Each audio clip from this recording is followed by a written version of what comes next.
Good morning, and welcome to our sixth and final webinar for first responder leaders. Today's topic, having the conversation, promoting mental health through diversity and inclusion. My name is Trudy Rondeau, and I'm the chair of the BC First Responders Mental Health Committee, and I've been the moderator for all 6 of these webinars. For those who attended previously, and for those attending your first session, I want to give a little background and comment on the highlights so far.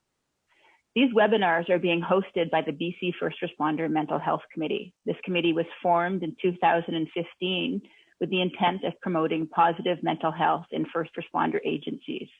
Membership includes law enforcement, paramedicine, firefighters, dispatch, and municipal government, and WorkSafe BC. You may be familiar with our Share It, Don't Wear It campaign, some of those visuals that you saw at the beginning of this webinar. If you want to learn more about resources and some of the goals and the accomplishments of the committee to date, please check out our website at bcfirstresponders.mentalhealth.com. So we've now had 5 sessions, and I wanted to reflect a little bit on some of the learnings from those sessions. There were 2 sessions discussing different facets of COVID-19, then a session on returning to work from a psychological injury, a session on comorbidities, such as suicidality and substance abuse. And just last week, we talked about family resiliency. Some of the things that I have learned are current research is reinforcing what many of us already know intuitively. Depression and anxiety are increasing through the pandemic. Also, so many of the coping skills used prior to the pandemic are closed to us. So it's especially daunting as people need to search for new ways to cope. We heard about the importance of communication and trying different approaches, both to quickly keep up with job-changing processes and procedures, but also to connect with individuals to assess how everyone was coping. I heard loud and clear that first responder leaders need to encourage team unity. A study was referenced demonstrating unit cohesion is a significantly negative predictor of PTSD. In other words, when you have each other's back on the team, the risk of developing PTSD reduces significantly. We reflected on how many first responders feel their identity is related to their work.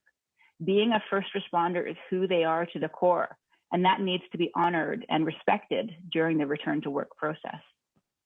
We were reminded that exposure to traumas is inevitable, but a negative psychological impact from those exposures is not inevitable. We can mitigate long-term injuries.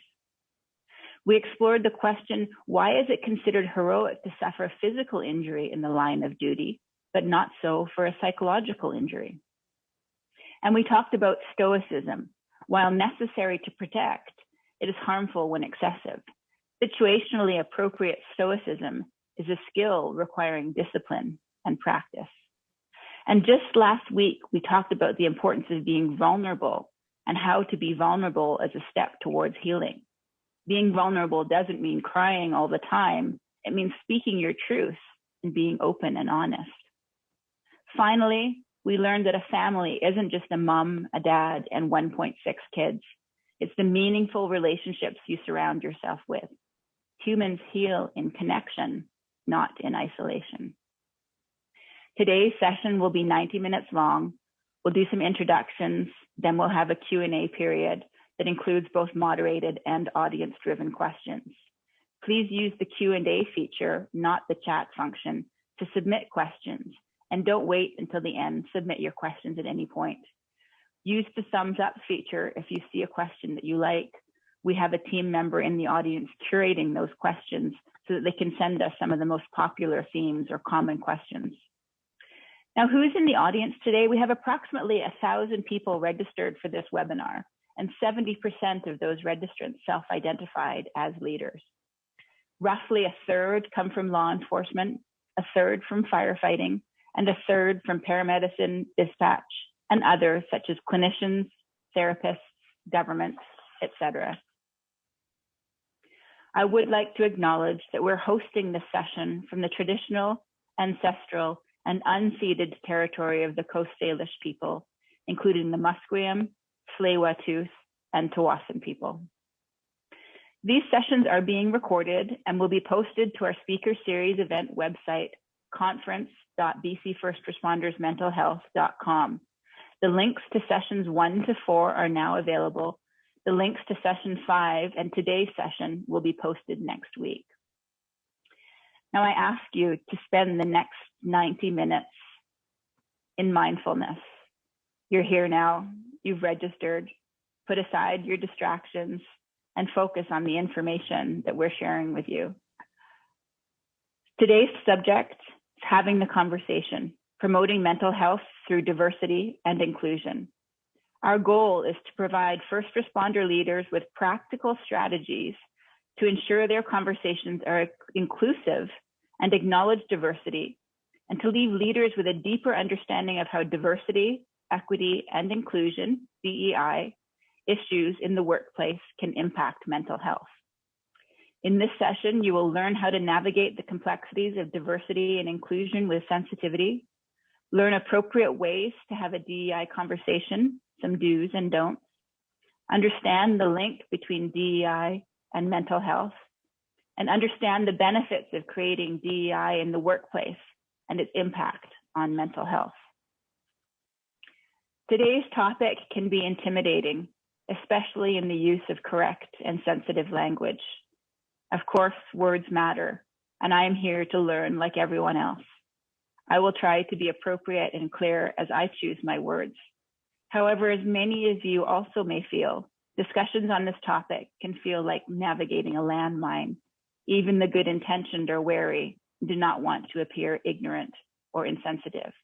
I will do my best and ask that everyone demonstrates respect and tolerance in the questions that you submit. I'm going to move on to introductions now, and bear with me, these introductions are a little bit longer than we typically have, but I wanted to give you a sense of the scope of the knowledge and expertise of our 3 panelists today. First, I'd like to introduce Dr. Lisa Gunderson. Dr. Lisa Gunderson is an award-winning educator and the founder of One Love Consulting, where she is an equity consultant trainer for organizations in Canada and the US, focusing on issues important to racialized populations. A former tenured psychology professor, she received her PhD in clinical psychology from the University of Southern California. Lisa has provided subject matter expertise to the Ministry of Public Safety and Solicitor General to develop and implement provincial training on fair and impartial policing. And she has written a variety of pieces, most recently focusing on Black Canadians as a contributing writer for Embracing Cultural Responsivity and Social Justice, Reshaping Professional Identity in Counseling Psychology. Living in Victoria, BC, she's the community liaison for the African Heritage Association of Vancouver Island and is a former liaison to the Greater Victoria Police Diversity Advisory Committee and board member of the Victoria Immigrant and Refugee Center Society. Welcome, Dr. Gunderson. Next, I'd like to introduce Deputy Chief Michelle Davey. Michelle Davey started with the Vancouver Police Department in 1996 as a constable, and through the years was promoted up the ranks to superintendent as she worked with community groups tackling issues like homelessness, the opioid crisis, and how to improve the lives of people living with mental health issues. She is the co-chair of the British Columbia Association of Chiefs of Police Mental Health and Addictions Committee and member of the Canadian Association of Chiefs of Police Equity, Diversity, and Inclusion Standing Committee. She also facilitates the annual Canadian Association of Chiefs of Police Global Studies Research Project and recently completed her master's degree on the topic, Barriers to Promotion for Women in Municipal Policing in Canada. In addition to receiving the Lieutenant Governor's Award for Emeritus Service and Valor early in her career, she was appointed a member of the Order of Merit of Police Forces in 2019. Effective February 1st, 2021, Michelle assumed the position as Deputy Chief with the Delta Police Department. Welcome, Michelle. And last, I would like to introduce Jillian Hicks. Jillian Hicks is one of only 2 female firefighters in the District of North Vancouver, where she has worked for 17 years. She's a pool officer and a teacher of emergency vehicle operation and resilient mines. She heads the Social Benefit Committee is on the recruitment committee, and is the lead of the critical incident stress team. Prior to becoming a firefighter, her interests were heavily focused on the physical health and fitness. Amongst a number of sporting activities, she excelled in soccer, playing for UBC and the Vancouver Whitecaps. Gillian has a degree in human kinetics from UBC, and her main focus, adjunct to her career and family life, is on mental health that she believes is so vital to both young and old. Welcome, Gillian. So without any further ado, let's get to know our panel. Lisa, what do we mean by diversity, equity, and inclusion? First, I just want to say thank you for having me today. And I'm coming to you from the Kwagan-speaking territories of the Songhees and Esquimalt nations. And I want to thank your audience for being here today for such an important discussion.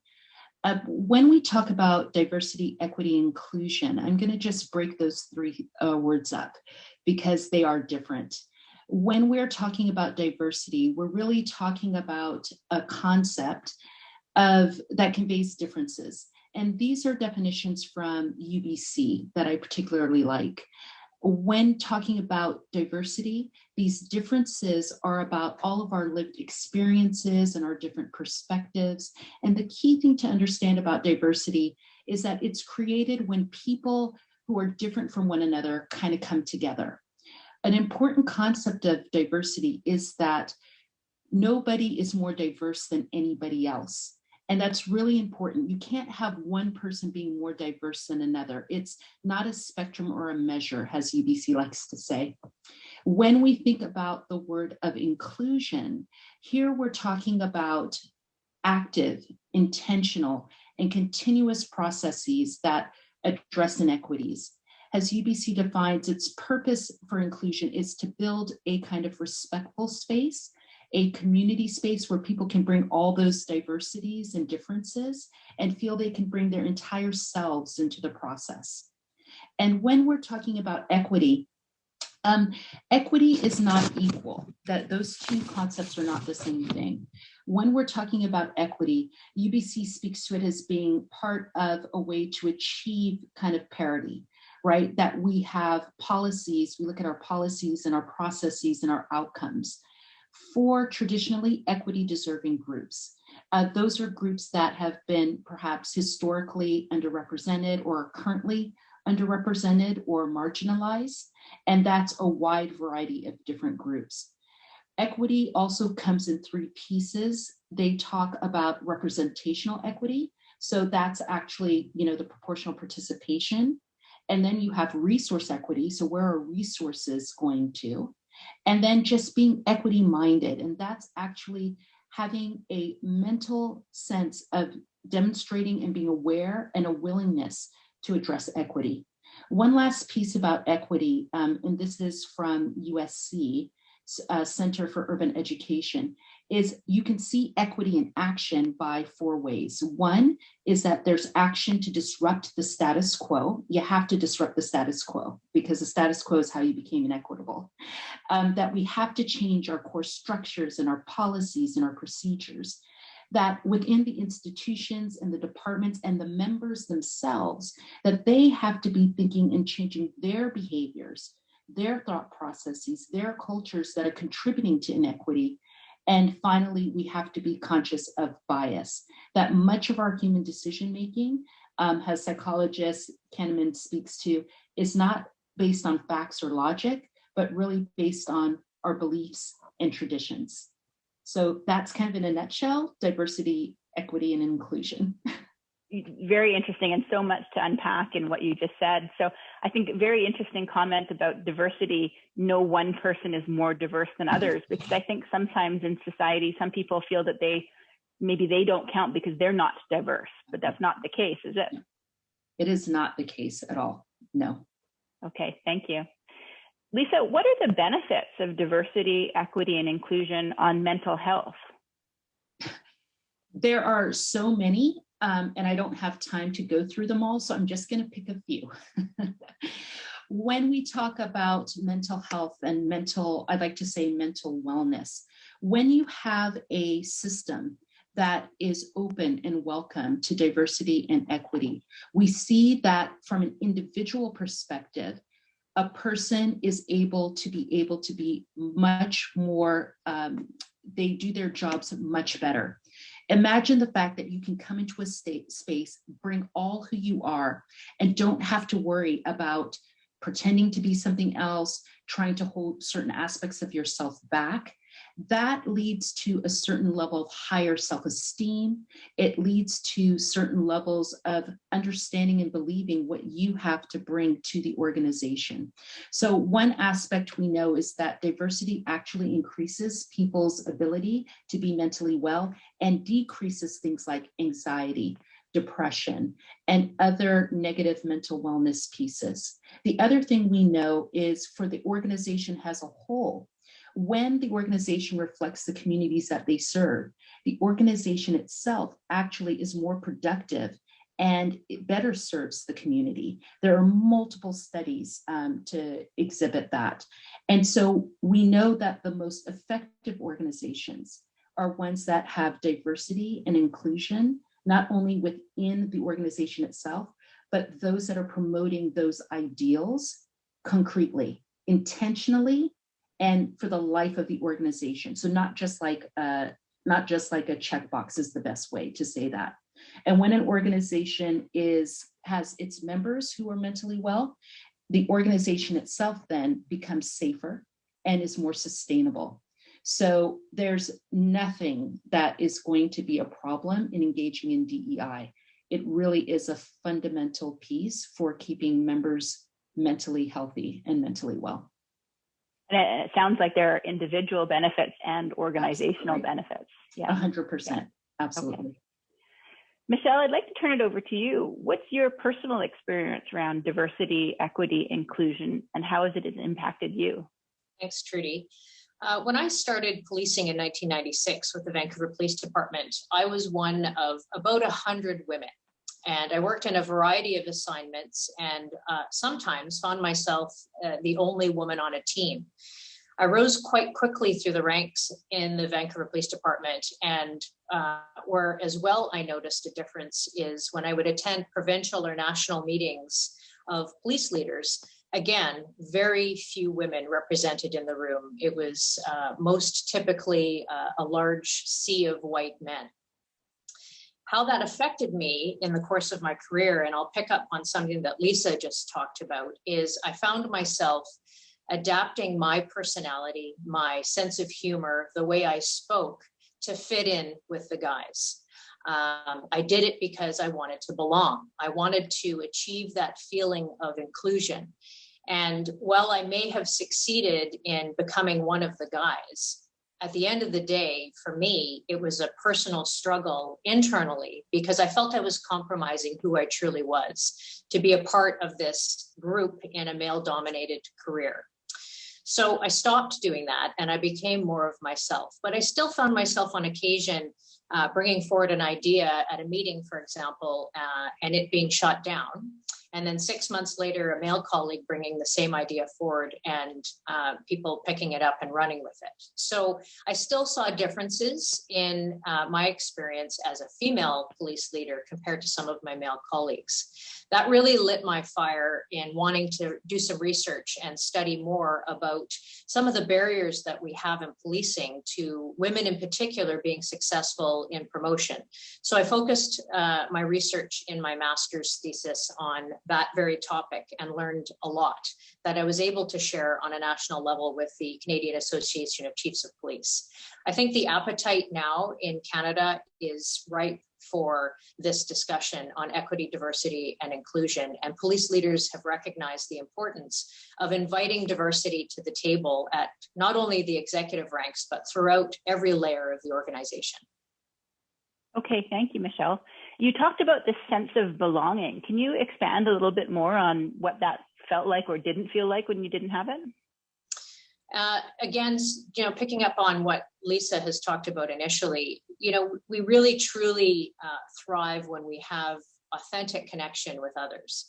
And the authenticity in my experience is a little bit fake when I'm having to compromise who I am in order to fit in order to be accepted. And that's, I think, all we truly want in our workplace, in our family, with our friends, is that feeling of belonging and acceptance.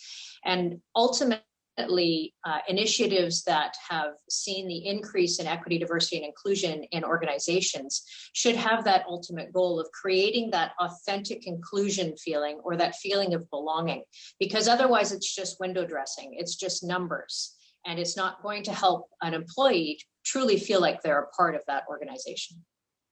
Okay, thank you. Michelle, what can first responder organizations be doing to promote diversity, equity, and inclusion? There are a number of things that police leaders could put into place. And the concept of equity, diversity, and inclusion really cannot be something that's driven from the top down. It certainly needs to be supported at the leadership level, but it also has to be fostered at the ground level to gain that acceptance in the teams that are going out and doing the hard work that our first responders are doing on the front line. So an examination of policies, practices, and procedures is a good way to start. Looking at how we're hiring people, what communities we're making an effort to go out into, where we may be lacking, because ultimately all of our agencies want to be reflective of the communities that we serve. We will engage in a more productive and meaningful way with our communities if we actually reflect who we're trying to serve. So looking at, are there barriers to hiring in particular communities based on some of the testing that we conduct to have people apply and enter into our organizations? Do we have barriers in place that are structural for women, for example, to be promoted? Women who have young toddler age children who then have to go into, for example, a shift work position as their first promoted position, will probably put promotion off if that's their only alternative. So it's incumbent on leaders to look at these practices, policies, and procedures to see if there are barriers inherent in just the way we do business. And from there, it's moving forward to change those practices to be more inclusive and inviting more people in through the front door. Okay, thank you. Jillian, let's get to know you a little bit. What's your personal experience around diversity, equity, and inclusion, and how has it impacted you? Well, first of all, I feel like I always say this, but I'm really humbled by the company I find myself in. I'm certainly not as educated or experienced as the other two women on this panel, but in this situation, I'm kind of thinking specifically about my role being a female in the fire department. So I can sort of just talk to that and my experience in general. And you're one of two females, is that correct? One of two females in suppression. Yeah. In suppression. Yeah. And you've both been in suppression for a long period of time, 17, 18 years, something like that? Yeah, that's right. The other female my job's been on a little bit longer. She's an officer, and I've been on for over 17 years now, and we've not yet hired another female. And we've sort of had this discussion before, because the problem with, or the reason that that women aren't getting hired is simply because there just isn't enough women applying for the job. So we may have the first step in our process after the application process is actually a written test. And in the written test, we might have 200 applicants, and within that 200, there may be 5 women that actually write the test in that first step. And in general, too, if we score resumes, and the male counterparts tend to have longer, lengthier, more experienced, better resumes, but it's because they've decided a lot earlier in their life that fire is something that they want to pursue. Whereas women sort of don't make that decision until later, and I think in part because they don't even know it's an option for the job. So realistically, we have to get out at the front end of recruitment and show women and girls and younger people in any diverse sort of ethnic, visible culture that it is an option for them to come, and it's a great job. Like, I can't say enough about how much I love my job. So thank you, Jillian. So Lisa, what about this notion of recruitment? And I think sometimes there's an assumption you're not hiring women, you should be, but Jillian's described a very real challenge of only 5 out of 200 applicants. So it makes it very hard to hire women if they are not applying. And the same would go for other ethnic groups and so on. What about recruitment strategies? So here's where I think there needs to be a kind of fundamental shift. And what I mean by that is when you look at your organization and you notice that maybe 95% of the organization looks a certain way, it becomes critical to ask ourselves, why is that the case, right? And when you look at for example, when we're looking at the issue of racism, when you look at racism and we look at the problem, and the problem is put on the people, that's considered a racist type of ideology, as opposed to anti-racism would look at policies and procedures, et cetera, and say to itself, that's where we need to make the shift. So instead of, when we look at that 200, what is happening that we don't find 100 people out of 200 being in that room? And I think it's something that Jillian referenced about a lot of people don't even see themselves in that space. Niles Ford is a fire chief at the Baltimore City Fire Department. And he said, you know, the reason we exist is to serve our communities. But if I don't see myself reflected, how am I expected to join? And so a couple of very specific things that need to be happening is that organizations, like on the front end, from kindergarten, middle school, high school, it's not just about targeting for any of the diverse groups, because we've talked about gender, but we also know that when we talk about racial inequity within these spaces, we talk about ability, and we talk about CG, sexual identity, gender identity spaces. So there's a lot missing there. That it's not just going out and promoting ourselves, but what's on your websites, right? When you go out, who's actually going out to do the actual recruitment itself? When you're doing your measurement of a stronger resume, well, what characteristics are you looking for? There, you know, what is it that you're looking at, and see, is there bias in that? And really think about that perspective as well. And then when you bring people in, what type of environment are they coming into? As we've heard, this idea of inclusion is me trying to fit in to something, as opposed to me just bringing myself and now there's something new and we're going to create something new. As an Indigenous colleague of mine said, what are we trying to include people in, right? So we're trying to fit into a system that wasn't designed for us and that's biased towards us. And we're trying to fit into that system. And then we're surprised that the system doesn't shift. And we really need to think about that mentality of, when I look around, do I notice that the people who are missing makes our organization weaker? And that's a really important point. So if 95% of the organization looks a certain way, are people looking at that and going, my gosh, we can't be as good as we should be because we're missing all these other ideas and thoughts and perspectives. How could we have that happen? That's not okay. This is not reflective of who we serve. And that becomes a real mental shift, as opposed to, oh, we're bringing in all these people and now excellence is going to have to decrease as we diversify.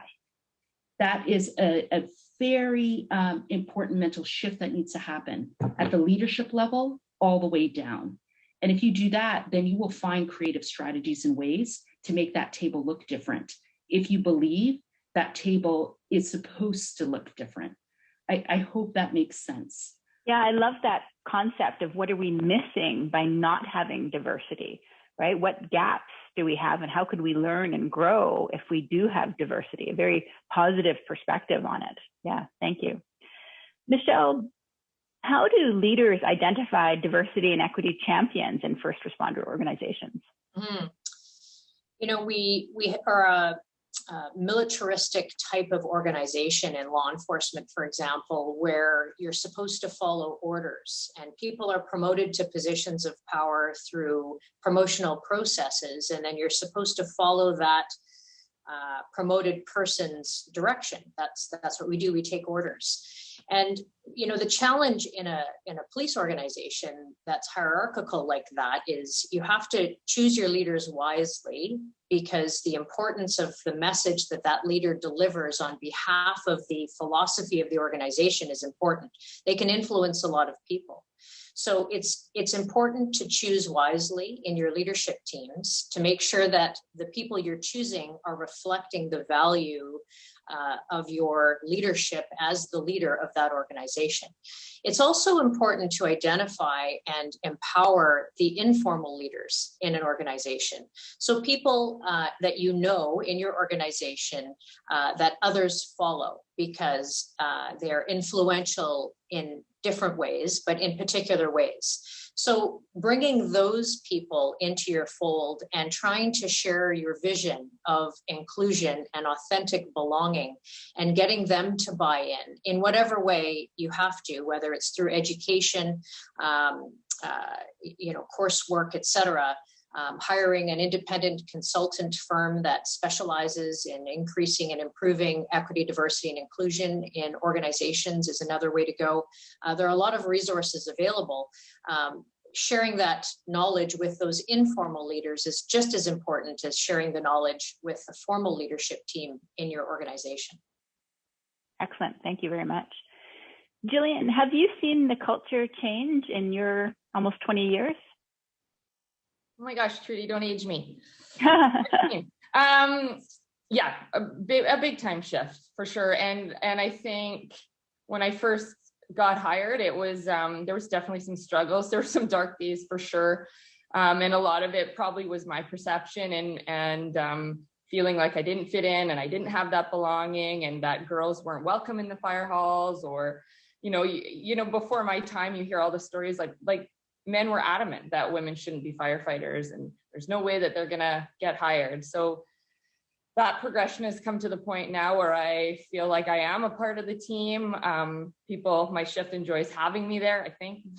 I feel like it's a family for me and I love going to work. But part of that may just be because I'm now senior. The way a fire department works, again, just like how Michelle said, it's based entirely on seniority. So you sort of end up garnering a little bit of respect just based on the length of time that you've been there. But I think that shift has happened too, just because we have a younger department and it's just, they're more accepting. It's more normal to be in a diverse culture and have more women around too. So, and I think that they look at me and they sort of see what I can bring to the table as well. I think it's an advantage for them to have a female on their crew as well. Whether it's on a specific call. I mean, I can't tell you how many times I think it's been lucky that there's been a woman on a call just because there might be some sort of sensitive nature or a situation where someone might feel uncomfortable or embarrassed, and I can be there to sort of help out with that kind of situation as well. So it's actually advantageous to have a woman there. Yeah. I tell them that all the time. Jillian, when we were speaking the other day, you talked a little bit about this need to prove yourself. Do you still have that need to prove yourself? Yeah, absolutely. And I have to say it might only be perceived. It might be what I feel, but all throughout my career, I felt that. And as the culture shifted, for sure, it's lessened. But there's no doubt that whatever I do, I feel like I am being judged more than my male counterparts, for sure. And that goes for out of call, specifically around the table. It goes for how I might react to something. Is she an emotional girl? It goes to training. I could never take a back seat when it comes to training. It even goes to like workouts at the fire hall. I'm always working hard because I want them to have that perception that I can do what everybody else can. Thank you. Lisa, I see you nodding, and so Jillian's talked about this sort of female perspective of wanting to prove herself or feeling the need to prove herself. Is this a typical reaction in diverse communities or diverse workplaces? Absolutely. So whatever the dominant group is, so perhaps you're in an environment where, like in my case, I was only one of maybe 2 or 3 Black faculty on a campus, right? If you are somebody who is in one of these sexual identity, gender identity groups, it's the same type of thing. Or one of my colleagues, he was a blind man and he constantly felt that pressure. And so I think the important thing to understand is that when you're in a homogeneous culture, we know this psychologically, that homogeneous cultures actually can stifle diversity. And it stifles kind of the cognitive diversity there. And that's due to the pressure to conform. So when you are part of those groups that are trying to come into this space, you end up finding that you can't be your full self at work. And that psychological pressure, in Black space, you hear about racial battle fatigue. It just becomes exhausting, and you're more likely to fear rejection, not produce your best work. You're sometimes doing too much, and you're physically making yourself sick as well. And you find that when you're part of the dominant group, you don't have that same kind of pressure that happens. And that's why organizationally, it's so critically important that when you're bringing in groups that are not really representative, that you don't just bring in one person or two people. One or two people doesn't break a ceiling. It really is creating a kind of a critical mass. That's not a majority, but having only one or two people makes that person the spokesmodel for their group.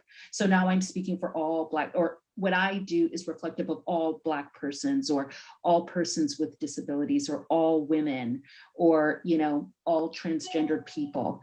And when that happens, it leads to psychological fatigue. And there's no question why we have increases of depression, anxiety, and other mental wellness spaces for people who are often the only ones in their particular place, because it's one person is trying to fit into a system instead of the system recognizing there's something wrong with the system and we need to open it up more. So it is a challenge we see across all equity-seeking deserving groups. So from a leadership perspective, you talked about one strategy, so not having just one person, right? Making your environment representative of the culture and the community that you're serving. What are some other strategies for leadership on easing that burden on the minority groups? Well, I'll just mention two quick ones. One would be to think about creating organizations across a space. So for example, you have only a couple people in one fire department. Well, there should be perhaps a BC female firefighter group organization, right? Where these women could come together and talk and strategize and think about ways of being able to maintain their mental wellness, et cetera. And departments could really encourage that and also make that part of their job in a way so they can make those connections. We see that. I was part of the Black Psychology Association, for example, or faculty associations for Black faculty, because there are things that we're all dealing with, no matter where you are, that is commonplace. And that's where you can really encourage people a lot. Organizations could really encourage things like that, right? The second piece is the organization should think about what it's saying to its memberships about what they value, and then analyze that and see, are there biases involved here? That being conscious of bias, especially in these arenas of EMS, firefighting, policing, this sense that men are better at, there are heroes, they're the ones that go into the building, right? That kind of perspective, very either consciously or unconsciously, is seeped through the organization. So what is the organization doing to get people to recognize their biases, right? Not on a checkbox, but on a continuous basis. So how you have to get recertified, for example, for shooting a gun. You need to think about how often are we getting people recertified to look and analyze their own biases and how their biases are impacting what they do professionally, because none of us escaped it. We were born into a sexist, heterosexist, ableistic, racist society. Nobody escaped it.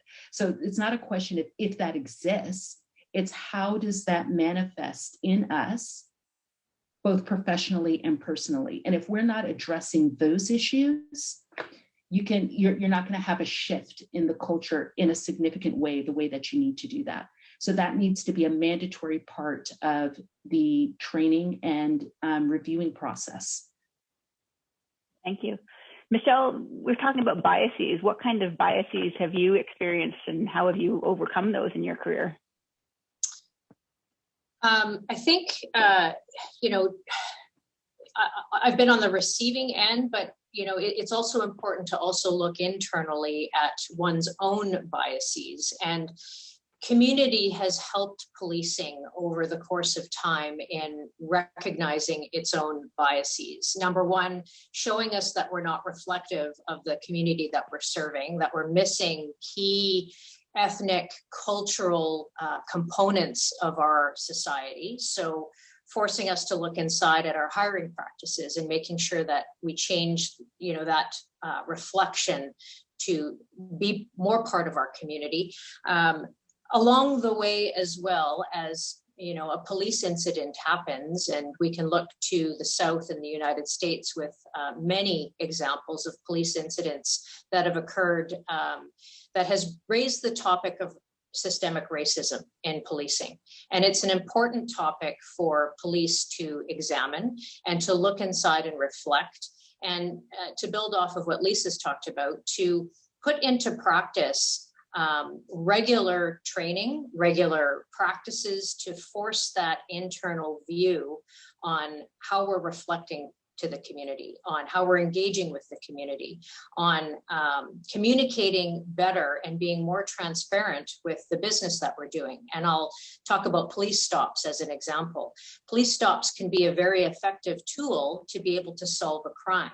But if we don't explain the purpose of them and how we do them, and they're not just random, that they actually have reason behind them to stop and speak to an individual at 3 o'clock in the morning who's carrying a backpack in a commercial area, for example. I think as a police culture and a police organization, we have to do a better job at explaining the business that we do, because we are infringing on people's rights per se, and stopping them from proceeding and taking away their freedom to carry on about their way, because we're trying to investigate something and keep the public safe. So it's very good that the public has raised these issues to the police and forced us to have these conversations on what could we do better to not only train our officers, but also to reflect to the community why we're doing what we're doing. Okay, thank you. Lisa, Michelle raised the notion of training. And so is there diversity training out there, and how effective is it? There has been diversity training for decades upon decades in all of these areas. And I think part of the issue and the problem that I've seen is that the diversity training is seen as a checkbox. That us talking about EDI, and some people are now putting the J in front of it, so justice, equity, diversity, and inclusion, is that people see this as, you know what, we're having to do this because we got to check that box. We have to deal with being politically correct, and especially now after the murder of Mr. Floyd and Black Lives Matter rallies, if we don't say something, we're worked. But if we say the wrong thing, we're worked. And that kind of mentality that this is a checkbox piece ends up having people doing diversity trainings where they do maybe 2 hours in a year.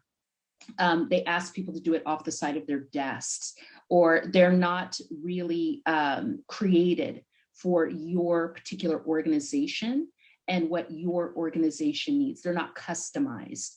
And I think that is highly problematic, that we have to look at this as a journey. During the Black Lives Matter rally, I said, you can't be Switzerland. And what I meant by that is you can't be on the fence when it comes to these issues of racism, sexism, heterosexism. You and your organization, so you individually in your organization, you are either doing things that are sustaining and perpetuating the isms, or you are actively dismantling, disrupting, or abolishing the pieces that are having the inequities remain. And if you don't have that mentality, then you are not going to do things like put line items in your budget to be able to pay for consistent, sustainable training. You are not going to make, if you have a 12-hour shift, require 2 of those 12 hours to be about diversity and equity and inclusion. If you have only 2 persons and they're not at the right rank, you're not thinking about shifting that so they can go out and be engaged with the community. And in fact, you're not even engaging the community. And so it really becomes critical. Training can be absolutely effective if it's consistent, if it's intentional, and if it's something that is clearly a value of the organization, part of your promotion, part of your hiring, in all and every aspect of the organization. So yeah, I hope that's helpful. Yeah, thank you. Jillian, let's come back to your own personal experiences for a bit. You've talked a little bit about this need to prove yourself amongst your colleagues. As a female firefighter, have you felt the need to prove yourself out in the public as well? Oh, for sure. Yeah. You don't know how many times you show up at a call and someone might say, oh my gosh, you drive that big truck, or can you pull me out of a burning building, you know, or, you know, did you get hired because they needed to hire women? Are you one of those people that was hired because they needed to tick a box or whatever? And while I know my own merit and I know that I'm capable, it's still hard to deal with that kind of stuff. So you want to do a good job so you can prove to the public that, yep, that we can do it too, and that we're actually really good at it. So. And you know, you've talked about how difficult this can be. How have you managed your own mental health to make sure that this doesn't drag you down too much? Yeah, that's a tough question. I think that over time I've become more and more resilient, and you sort of learn your own techniques to deal with that kind of stuff. And in the same way that Michelle and Lisa have talked about being authentic, I think that sort of has come more to fruition for me, that I'm able to be more myself and be more accepted. And then of course that helps you fit as well. But I have lots of coping strategies, of course. Like fitness is a huge one for me, and friends and family and all that sort of stuff as well outside of firefighting. Michelle, how about a shameless plug for our Resilient Minds program as well that we run, and I've got the opportunity to teach that. So I've learned a lot in terms of that, and being able also to teach it to other people. So. Excellent, good, and good job on the plug. Resilient Minds, a partnership between Vancouver Fire and Rescue and Canadian Mental Health Association, specific customized training on mental health for firefighters. So yeah, good for you. Michelle, how about you? How have you managed and maintained your own mental health during what must have been some very challenging times in your career? Yeah, they were challenging, but I recognize that, you know, they happened for a reason, and they've made me stronger. They certainly lit the fire in me to do the research I did for my master's. And, you know, I've taken that research to a little broader audience now in bringing it to the Canadian Association of Chiefs of Police to actually have them listen and pay attention to the importance of making some changes in our profession to shift that culture further along with respect to equity, diversity, and inclusion. There's an appetite now for leaders to listen and actually take action, and I'm very proud of that. Another piece to this too for me was to really drive forward a concept that I had many years ago when the community just wasn't ready for this idea, but I'm proud to have supported a new organization in the province called the British Columbia Women in Law Enforcement Association. And it's a group of female officers who've put together a formalized connection association for women in criminal justice. So it's open to not only law enforcement, but corrections, the sheriffs, etc. So it's a venue, as Lisa described, for us to get together and talk about some of the issues that affect us, and to connect on a mentorship level with people who are looking to come back to work after a maternity leave or to get promoted. But it's a venue that supports women in the criminal justice system. And it's a refreshing place to be able to share stories and really create that sense of belonging without having to alter who we are as people. I don't do that anymore anymore. I don't change who I am. You get what you get with me. But I certainly know that as you grow up through an organization like policing, the tendency for people who perceive themselves as not being one of the group will be to conduct that type of a, personality change to fit in.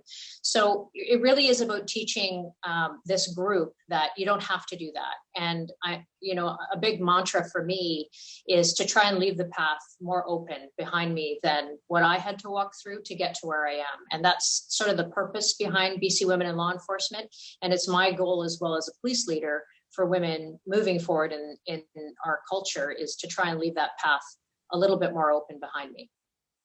I love that image of leaving the path wider. That's a fantastic visual for all the work you've done. I also love how we've been coming up with some themes here. And one is about creating the sense of belonging. And some of our other webinars have also talked about the importance for psychological health is to have this sense of belonging. And second, the sense of authenticity and how important it is to be able to be authentic in your workplace and how important it is for leadership to foster that authenticity in their workforce. Jillian, it sounds to me like you've got to the point where you can be your authentic self in the workplace. Is that true? I think so, for the most part. I mean, going back to what Michelle was saying earlier about, sort of changing your behavior to fit in a little bit. I think, it's interesting to hear her say it because I think I do that. I do. I think I sort of have that kind of behavior sometimes to fit in, but when you're conscious of it, maybe I can get better at being a little bit more authentic. And I mean, I think one of my problems specifically, just being me, and I've always been like that, is I want people to like me. I have this inherent desire to be well liked. And so when somebody doesn't, or when they don't agree with me, then I sort of get upset about it and I might change my behavior or examine everything I've done wrong to make that person like me for sure. And I think I am getting better, but it's just sort of an inherent quality that I have. So I think it's a pretty common quality. Lisa, I see you nodding. Does the desire to fit in sometimes have like a negative impact in terms of diversity, equity, and inclusion? I think so. Sometimes it does. And I was nodding because I think both what Michelle and Jillian are speaking to, Jillian, when she was reflecting what the public says and what Michelle was speaking to in terms of the benefits of having this affinity group, are those unwritten rules. And when you look at Ibram X. Kendi, who speaks, does a beautiful definition around racism, one part of that, he looks at it as a marriage. And one part of that, the left-hand side, is looking at our policies and procedures and so forth, but not just those things that are written, but the unwritten rules. And we have unwritten rules that say leaders in these organizations should be men. They should be heterosexual, they should be able-bodied, they should be white, or, we have certain unwritten rules. So we hear that as a public. And so when Jillian comes, instead of being like, oh, cool, it's like, are you sure you're able to do this? And I think that's a really important point, because I think oftentimes organizations forget how powerful they could be in their imagery and getting messaging out and working with, say, communications, and that everybody's got a Twitter or a Instagram feed and stuff like that. Why not just blast out all these different groups that people don't necessarily see themselves reflected in, and cover and saturate the space that way? That's something that we could do together. Because part of that unwritten rules really have consequence. I also really want to just reemphasize that importance of the affinity group. I would love to see in high schools, for example, a group for students, female students who are interested in these spaces, right? Or, just like how you have a organization for students who are gay or transgendered, why not have we see this with STEM, females interested in STEM. We should be thinking about that. And then once we're in the organization, like I've said before, it is so important to have affinity groups. It is so, so important for that to happen, because you can just walk in and you don't have to explain anything. You can come in and just say, man, this is what happened today. I was out and somebody asked if I could lift them. We're all like, yeah, we get it, right? And that is so important for your mental health, because when you're encountering all these kind of microaggressions and things, you can begin to think it's you. Like, maybe I'm being too sensitive. Maybe I'm taking this too much the wrong way.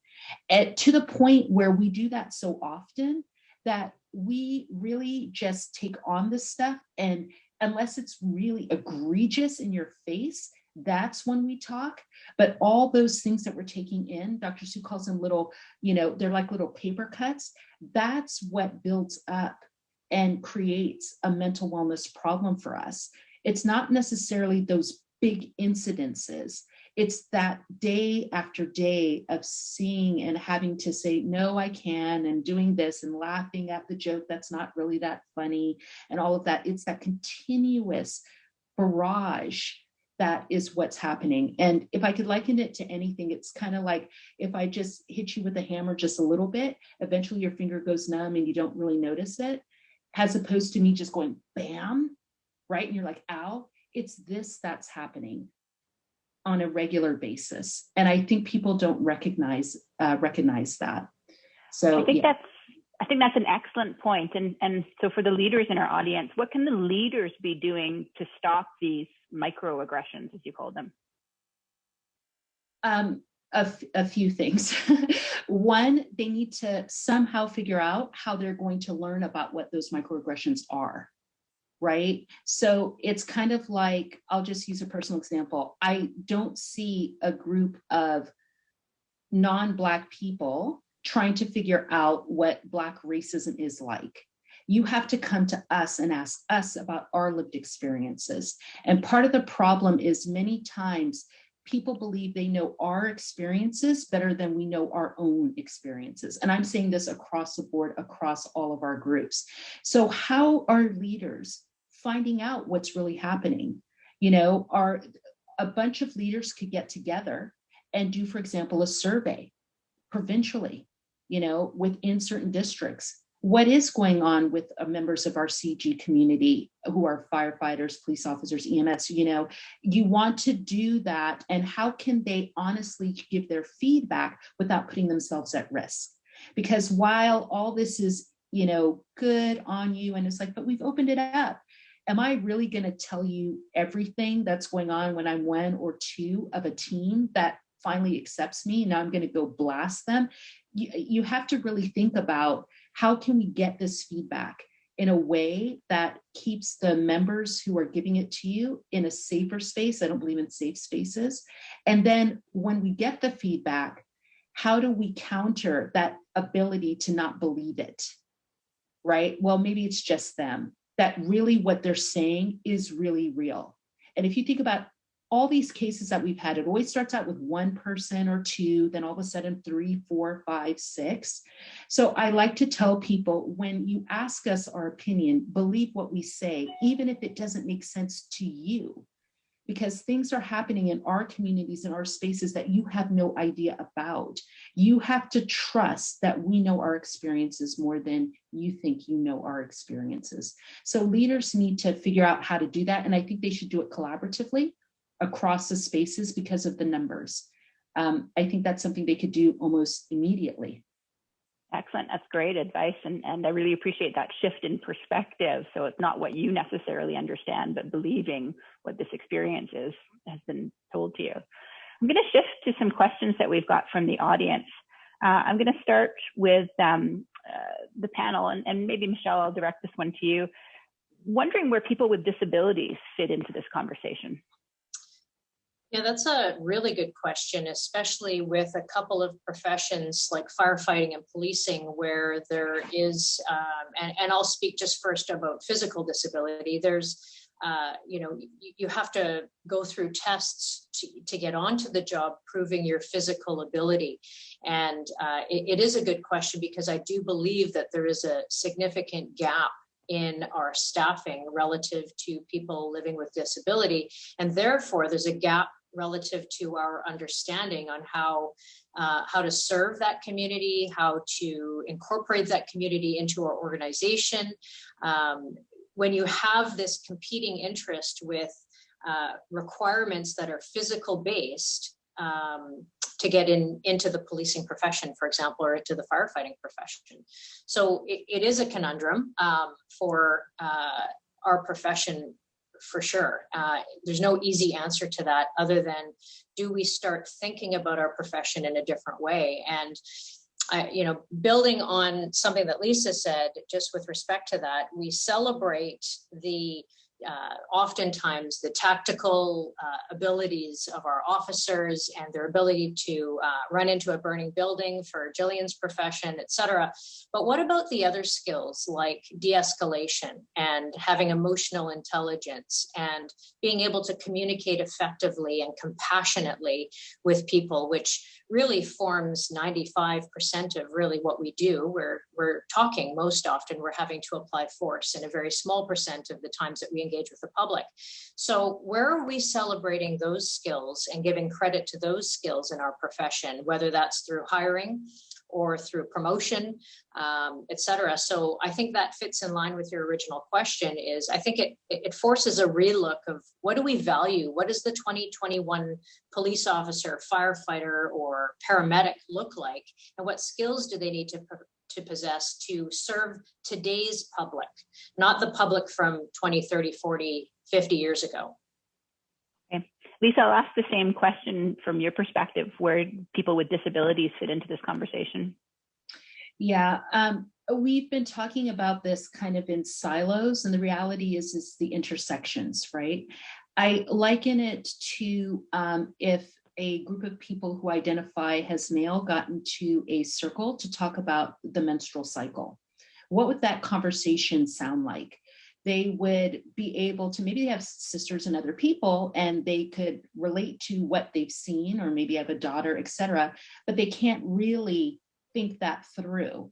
So a group of persons without visible or invisible disabilities trying to sit around and talk about what we need to do for persons who do have, disabilities and how they can fit in. We're doing that same thing again already, that ableism, right? We've got this system that clearly hasn't worked, and a group of us are sitting there talking about how we're going to talk to make this group get in there.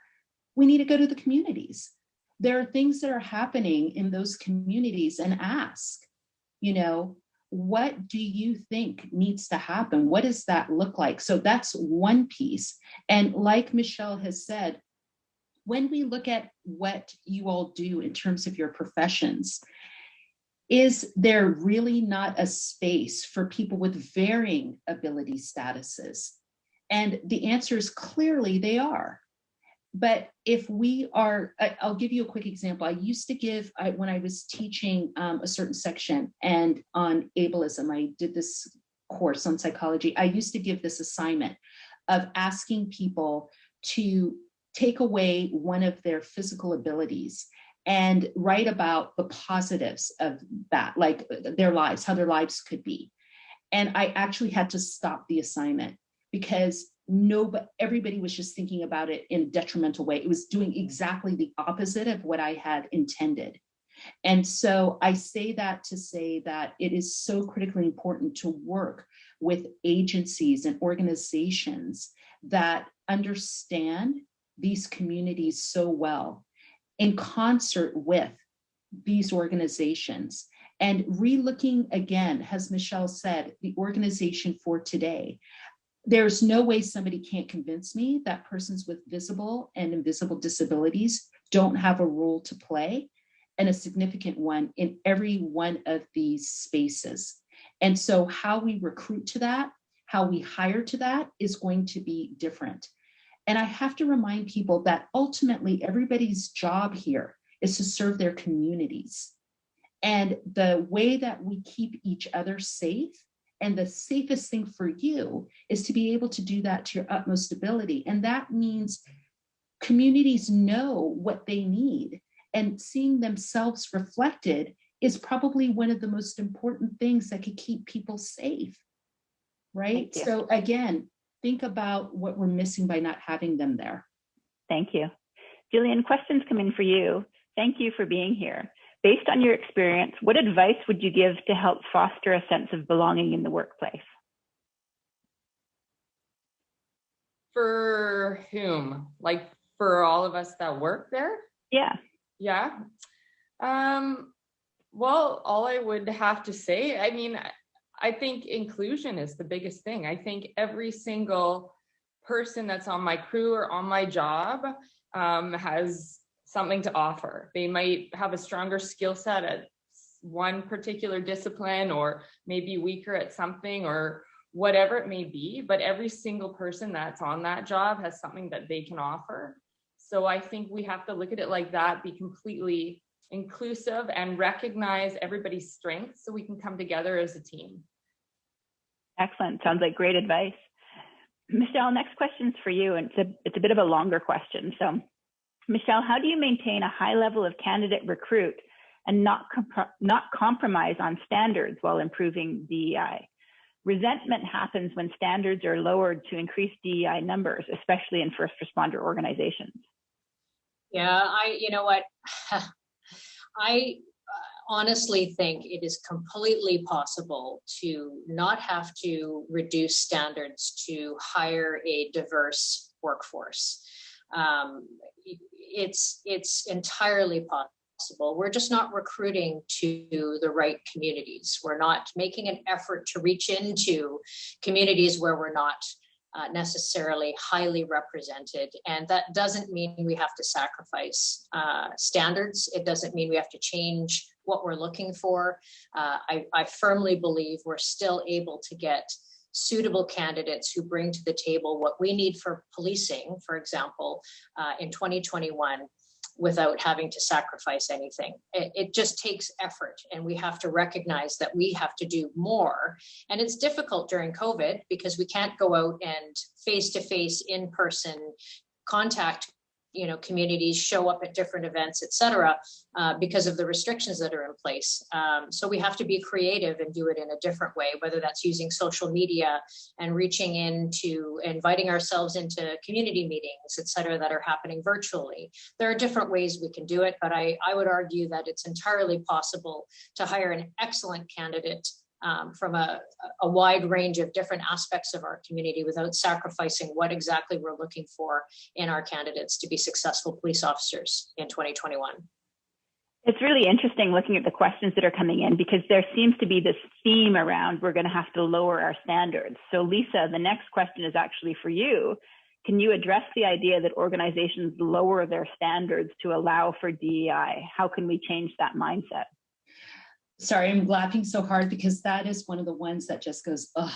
That's a perfect example of that unwritten rule bias piece. And this is part of the mental wellness pressure that ends up getting put on those individuals who aren't fully represented. So we come into a space and all of a sudden, well, did you get here because you were checking a box? Did you do this? And then now I'm trying to overprove myself again. And I just wanted people to really see that connection and ask the question, why do you believe that? Why do you believe that if a female or a member of a certain ethnic group or of another group automatically coming into this space means that standards have to go down? And I don't mean that flippantly. I really mean to really think about, where did you learn that lesson, that was true? And then that the flip. So if everybody in a space, for example, is male and white, does that mean all of those guys were actually the best, right? Is that just statistically how it worked out? Or who was left behind when that happened? Like, there's this assumption. So if I look like the group, it's automatically assumed that I'm excellent and I have met all the standards, and I didn't just get here because I knew somebody, or my friend's pal was somebody who told me, or when we were in interviews, I made everybody else feel comfortable because I'm just like one of the guys. I need people to really think about, how did we even get to these spaces where we had such homogeneous groups? And so I really think we need to rethink about, when we're asking those types of questions, why is it always connected to equity deserving groups? And it is so massive, that question. And it's like Michelle said, why don't people believe that we have qualified people in our communities? We do. And again, maybe people haven't been going to the right places or spaces, etc. But that's the kind of thing that the organization and leadership has got to just nip in the bud. That it doesn't even make sense, if you think about it logically, to hire people who aren't qualified. Because if you do that, they're going to wash out. And so 10, 20, 30 years from now, you're not going to have that group you're looking for. So does it really make sense that we be hiring people who aren't able to get the job done, right? And it's so important that that message is hammered in, because it actually has huge impact on the team. Now, I don't want to be paired with Michelle. I'm afraid to get hooked up with Jillian, right? Like, is she really going to be able to really have my back? It's the same thing with the military when they were diversifying the military. Racially in the United States, where I come from, you all need to think about it. It was the same argument they made about women getting the right to vote and us being involved in politics. It's the same argument. So I think we waste a lot of time sometimes trying to prove that instead of asking the question, why are you even asking that? Why do you think our organization would literally hire people that are going to keep you all unsafe and make our communities unsafe? Why would we do that? I hope that makes sense. Yeah, and I appreciate from Michelle's response too. It's, that the standards, maybe we're not looking at the right things. Maybe we need to be looking at communication skills, emotional intelligence, some of those things when we're setting our standards. So another question's come in for you, Jillian. Can you share more about the resilience training that you're involved in? Yeah, for sure. And can I just say something about the previous question as well? Because I am staunchly on board with everything that Michelle said. The reason that the question has come up, and Lisa too, the reason it's come up is because it's happened, because standards have been lowered, and in particular in terms of the physical standards. And I can only speak to firefighting because that's what I know. And it's each fire department is a municipal organization. So it's up to each fire department on its own to develop the physical standards in which they hire on. And so I think that's a little bit where the controversy comes on, because each department is a little bit different on their expectations in hiring. But I am on BCPFFA Women's Advisory Committee, and I'm on the subcommittee for recruitment, and that is one of the topics. And not one female that's on that committee, or any of the females that I connect with across the Lower Mainland, wants physical standards to change, because we want to be capable of doing the job. Because the job is hard, and there's massive safety implications too, just like Dr. Lisa said. So sorry, I just kind of passionate about that topic. So I just wanted to say that. But yeah, so what's come up a lot with first responders is training the actual staff to be more resilient. We are awesome when it comes to helping other people, but we are not awesome when it comes to ourselves and having good mental health ourselves. In fact, we rarely address our own mental health until we get to the point of crisis. And that's something that as a CIS team on my job, we're working on too. But one of the things that we've implemented is a Resilient Minds program. And actually, Steve Fraser, who's a Vancouver firefighter who was sort of seconded into the mental health field, co-wrote it with the CMHA. And then he brought it to us on the North Shore, and he trained us to deliver it to the rest of our departments. And really, it's just a program where we learn how to become more resilient, how to deal with people in the community.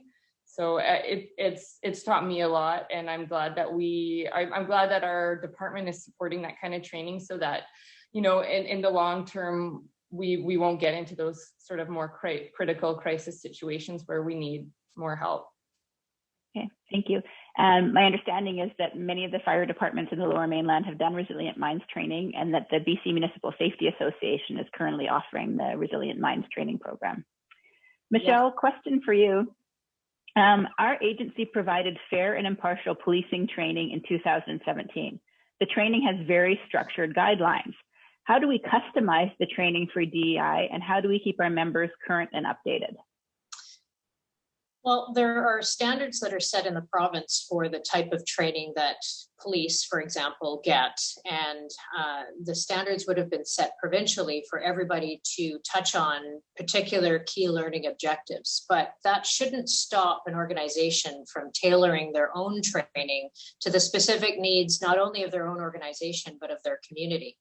So, we can have a conversation about different biases, for example, within our own organization, but that might not be a relevant conversation in a police agency that's policing up north in Prince George. So it really is up to the leadership of the organization and the training team of the organization to have the conversation of identifying what are we missing and how do we get that to come to the table, and then how do we educate our people to recognize the value in what is missing and bring that to the table. So there's nothing stopping at all any agency from doing their own homework and tailoring the training to the specific needs of their agency.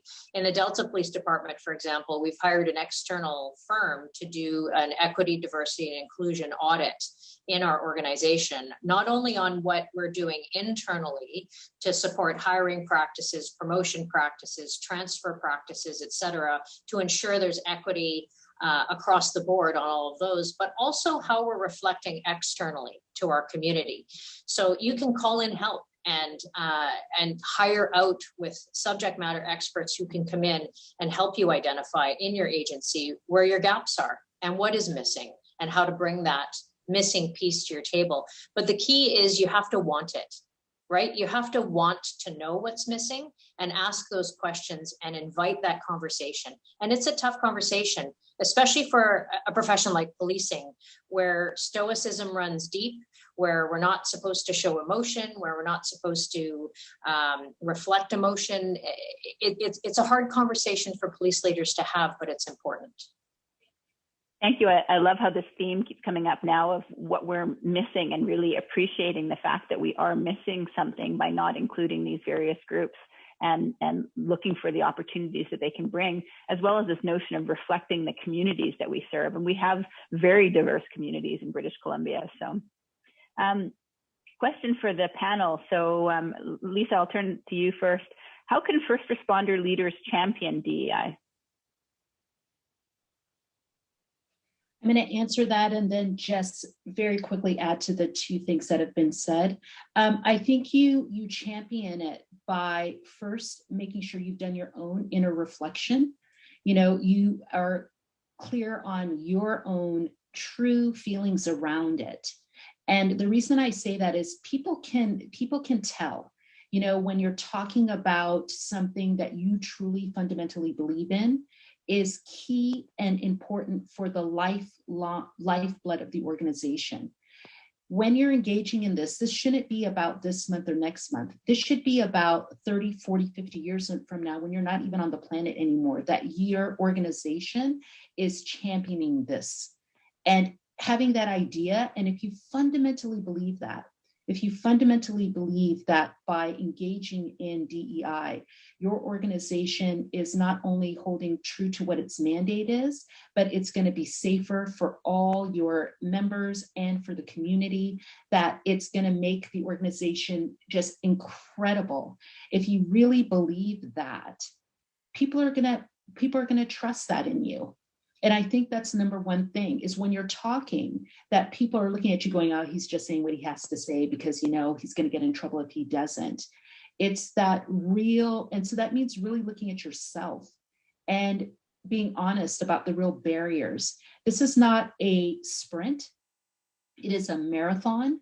And especially in these organizations, the way they're designed, you really have to think about this, that this is going to be long-term and intentional. I wanted to say, with regard to the physical standards, it is so important for people to realize that I don't think any of us in this space want people to be involved in spaces that aren't meeting the standards of the organization. And so when we talk about the standards maybe being lowered, Is it that they're lowered to the point where people are getting hurt? Or are we talking about like if you get an A and the range is between 90 and 100% and it's still an A? And I think people need to think about it in that respect. Nobody is arguing that people shouldn't be meeting those standards. So I think that's something that was my point, that we're trying to make sure that people are keeping safe. And the advantage is the other way. One advantage is of being smaller in body, you can put yourself in spaces that bigger bodies can't fit into, right? That's one of the advantages of having women in certain spaces. So maybe it's a combination of how we pair people and how things are done. So that's what I'm talking about. And I don't hear people having that conversation. It's just more like, here's a number, and they lowered the number down one, and therefore that.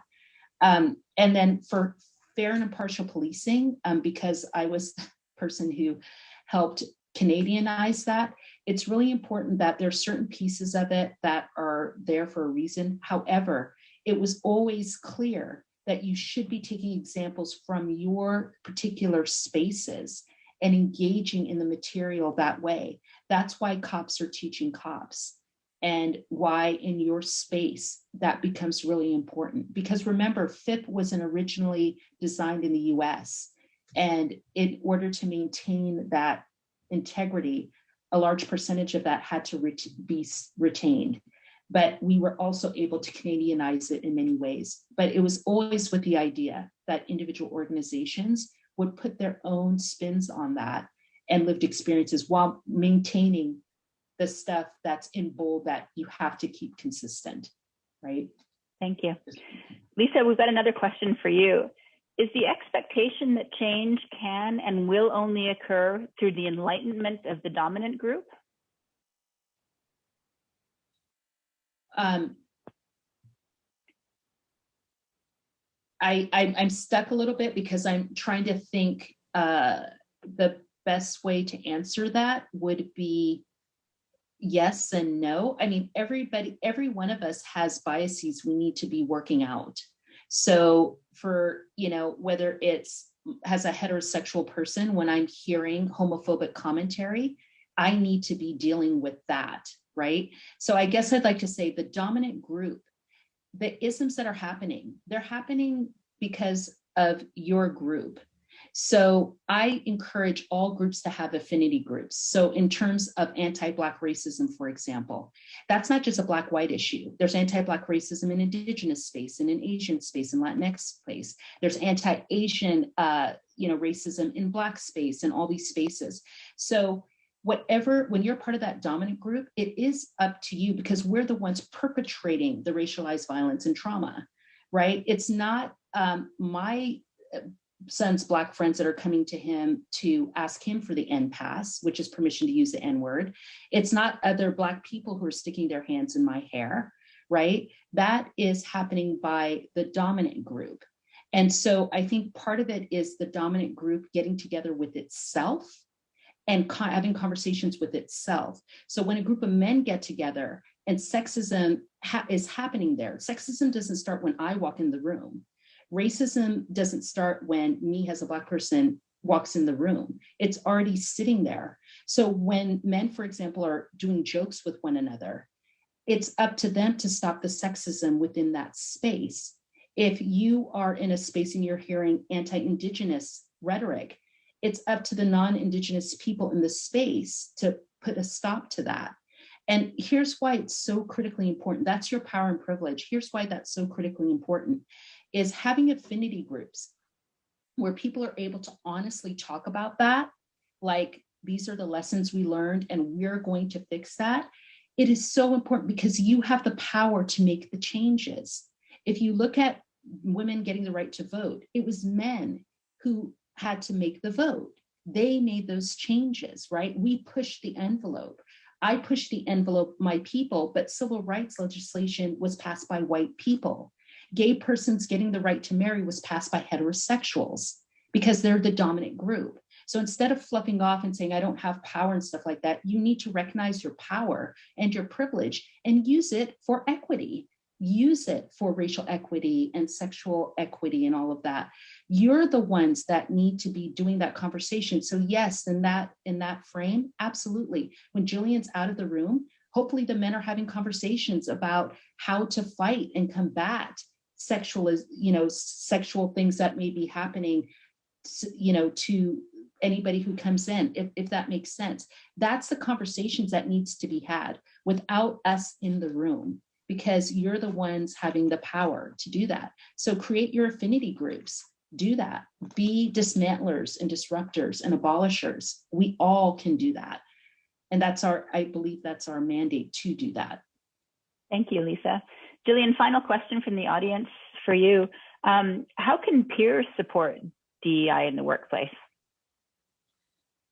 Yeah, well, what I really think is that they can champion the good behavior. Like, in particular, well-respected members of our job, they can be champions, they can be our allies, they can show people how we're all supposed to get treated, and they can stick up for us when we're not. And I really think it's really hard if you're an oppressed group. I'm not saying I'm oppressed, but if you're in an oppressed group, it's really hard for you to be the one that sort of remedies that behavior.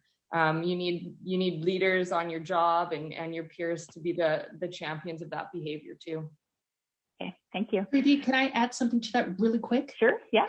I just want to say, because I know we have a lot of leaders, and whenever you get complaints of harassment or discrimination, dealing with that promptly, like immediately, is the number one thing you can do. Taking prompt and fair immediate action by pulling somebody aside and having that conversation quickly, instead of just having it underneath the rug, and then now you have this build up, and then it explodes.